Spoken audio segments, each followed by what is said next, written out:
छत्रपती संभाजीनगर म्हणजे सध्या घडीला महाराष्ट्राच्या राजकारणाचं हॉटस्पॉट ठरलं आहे।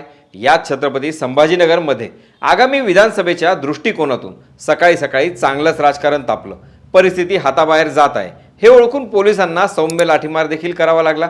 पोलिसांवर लाठीमार करण्याची वेळ आणणारे ते दोन गट म्हणजे भाजप आणि शिवसेना उभाटा गट। कारण होतं आदित्य ठाकरे। छत्रपती संभाजीनगरमध्ये आदित्य ठाकरे आले असता त्यांच्या दौऱ्याला भाजप कार्यकर्त्यांनी जोरदार विरोध केला। भाजप कार्यकर्त्यांनी मोदी मोदी अशा घोषणा देत ठाकरे गटाच्या कार्यकर्त्यांना आवाहन दिलं। या विरोधाला प्रतिउत्तर देत शिवसैनिकांनी देखील उद्धव ठाकरे जिंदाबादच्या घोषणा दिल्या।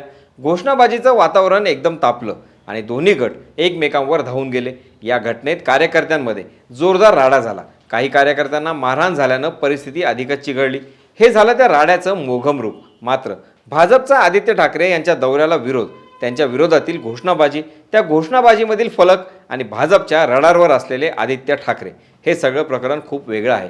नक्कीच निवडणूक समोर ठेवून हे सगळं होतंय का केलं जात आहे, पण मात्र भाजपकडून ज्या गोष्टींसाठी आदित्य ठाकरे यांना विरोध केला जात आहे त्याचा संबंध छत्रपती संभाजीनगरशी कसा, छत्रपती संभाजीनगरच्या राजकारणावर याचे पडसाद कसे पडणार, आदित्य ठाकरे यांची या संपूर्ण वादावर भूमिका काय, दोन गटात झालेल्या या वादाचा नेमका घटनाक्रम काय, हेच सांगणारा हा सविस्तर रिपोर्ट। नमस्कार, मी स्वप्नील आणि आपण पाहता त्याचं काय महाराष्ट्र। तर मंडळी, कुठल्याही आंदोलनाला विरोधाला पार्श्वभूमीही असतेच। काल जळगावकडे जाताना काही क्षणासाठी देशाचे पंतप्रधान नरेंद्र मोदी हे छत्रपती संभाजीनगर विमानतळावर आले होते। त्यांचा बाहेर येण्याशी काही एक संबंध नव्हता, तरी देखील उभाटा गटाच्या कार्यकर्त्यांनी पंतप्रधानांच्या दौऱ्यावेळी विमानतळाच्या बाहेर आंदोलन केलं। त्यामुळे आज आदित्य ठाकरे ज्या रामा हॉटेलमध्ये थांबले होते तिथे भाजप कार्यकर्ते विरोध करण्यासाठी पोहोचले। तिथं त्यांनी जोरदार घोषणाबाजी केली। यावेळी भाजपला ठाकरे गटाच्या कार्यकर्त्यांनी घोषणाबाजीनं उत्तर दिलं। त्यानंतर दोन्ही कार्यकर्ते एकमेकांसमोर आले आणि मोठा राडा बघायला मिळाला। यावेळी पोलिसांनी परिस्थिती नियंत्रणात आणण्यासाठी सौम्य लाठीचार्ज केला।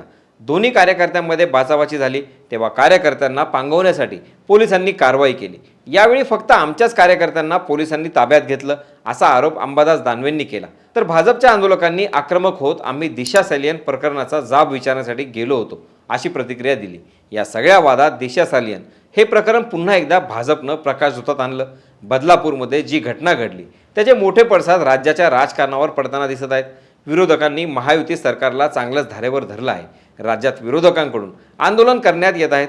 शनिवारी छत्रपती संभाजीनगरमध्ये सुद्धा उभाटा गटानं तोंडाला काळ्या पट्ट्या लावत बदलापूर प्रकरणी आंदोलन केलं। त्यातच आता भाजपनं महाविकास आघाडीला लक्ष्य करण्यास सुरुवात केली आहे।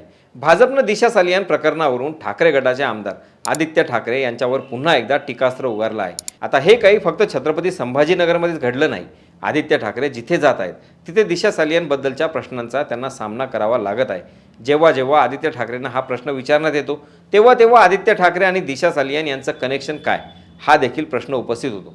तर 2020 मध्ये अभिनेता सुशांत सिंह राजपूतची एकेकाळची मॅनेजर दिशा सालियनचा सुशांतचा मृत्यू होण्याच्या काही दिवसांआधी इमारतीच्या 14व्या मजल्यावरून पडून मृत्यू झाला। सुरुवातीला हे प्रकरण आत्महत्येचं असल्याचं म्हटलं गेलं होतं। त्यानंतर पुढे या प्रकरणाला राजकीय वळण लागलं आणि दिशावर सामूहिक बलात्कार करून तिची हत्या झाल्याचा आरोप करण्यात आला। दिशाच्या मृत्यूनंतर अवघ्या 6 दिवसांनी म्हणजे 14 जून 2020 रोजी अभिनेता सुशांत हा त्याच्या वांद्रे येथील घरामध्ये मृतावस्थेत आढळला होता। मुंबई पोलिसांनी या प्रकरणी अपघाती मृत्यूची नोंद करून चौकशी सुरू केली। दरम्यान सुशांतच्या वडिलांनी त्याची मैत्रीण आणि अभिनेत्री रिया चक्रवर्ती व तिच्या कुटुंबियांनी सुशांतला आत्महत्येस प्रवृत्त केल्याचा आरोप केला होता। सुशांतच्या वडिलांनी बिहार पोलिसात तक्रार दाखल केली होती। नंतर हे प्रकरण सीबीआयकडे सोपवण्यात आलं। रिया आणि तिच्या कुटुंबियांवरील आर्थिक गैरव्यवहाराच्या आरोपांची ईडी मार्फत चौकशी सुरू झाली। रिया अंमली पदार्थांचे सेवन करत होती आणि तिने सुशांतलाही ड्रग्जचं व्यसन लावल्याचा आरोप सुशांतच्या कुटुंबियांनी केलेला। आता या सगळ्यात आदित्य ठाकरेंचं नाव कसं आलं तर आधी नारायण राणे आणि नितेश राणे यांनी दिशा सालियन यांच्या हत्येशी संबंध असल्याचा आरोप आदित्य ठाकरेंवर केला। त्यानंतर 2023च्या विधानसभा अधिवेशनात सुशांत सिंह राजपूतचा मुद्दा उचलण्यात आला। त्यावेळी शिंदे गटाचे आमदार भरत गोगावले आणि भाजपचे आमदार नितेश राणे यांनी विधानसभेत दिशा सालियनच्या मृत्यूचाही मुद्दा उपस्थित केला आणि चौकशीची मागणी केली। शिंदे गटाचे राहुल शेवाळे यांनी सुद्धा असा आरोप केला होता की सुशांतची एक्स गर्लफ्रेंड रिया चक्रवर्तीच्या फोनवर एयू नावानं 44 वेळा फोन आले होते। राहुल शेवाळे यांनी असाही दावा केला होता की बिहार पोलिसांच्या मते एयूचा अर्थ आदित्य आणि उद्धव ठाकरे असा आहे। तेव्हापासून एयू नक्की कोण आहे याच्या तपासाची जोरदार मागणी केली जाऊ लागली। दिशा सालियांच्या मृत्यूप्रकरणी आदित्य ठाकरेंची नार्को टेस्ट करण्यात यावी अशी मागणी नितेश राणेंनी केली होती. तेव्हापासून आदित्य ठाकरे यांचा दिशा सालियांच्या मृत्यूशी संबंध जोडला जात आहे. सुशांत सिंग राजपूत असो किंवा त्यांची मॅनेजर दिशा सालियान यांच्या मृत्यूप्रकरणी CBI चौकशी चालू आहे. मात्र कित्येक वर्ष उलटूनही या दोघांच्या मृत्यूचं गूढ उलगडले नाही. 2-3 महिने झाले की या प्रकरणाबद्दल वेगवेगळे खुलासे समोर येतात. त्याचा छडा लागत तर नाहीच, मात्र आदित्य ठाकरे यांची प्रकरणामधून सुटका काही होत नाही. आता तर विधानसभेच्या पार्श्वभूमीवर आदित्य ठाकरे यांना या प्रकरणावरून महायुती टार्गेट करत असल्याचं स्पष्टपणे दिसून येत आहे. आदित्य ठाकरे यांचा या प्रकरणात हात आहे की नाही हे अद्यापही सिद्ध झालेले नाही. तरी विधानसभेला दृष्टीसमोर ठेवून महायुतीकडून आदित्य ठाकरेंवर आरोप प्रत्यारोप केले जात आहेत. त्यामुळे विधानसभा धामधुमीतच या प्रकरणाचा निकाल लागणार असल्याच्या किंवा तो लावला जाणार असण्याची दाट शक्यता वर्तवली जात आहे. त्यामुळे जर का कित्येक वर्ष रखडलेल्या या प्रकरणाचा निकाल येणाऱ्या काळात लागला आणि आदित्य ठाकरे यांचा यात सहभाग असल्याचा खुलासा झाला तर महाविकास आघाडीसाठी हा मोठा धक्का ठरू शकतो. त्यामुळे सध्या हायलाईट केलं जाणारं हे प्रकरण येत्या काळात महाराष्ट्राच्या राजकारणात मोठा ट्विस्ट आणणार असं दिसतंय. एकंदरीतच भाजप आणि उभाटा गट यांची एकमेकांवरील कुरघोडी त्यांच्यात वाढतं वैर स्पष्ट दाखवते.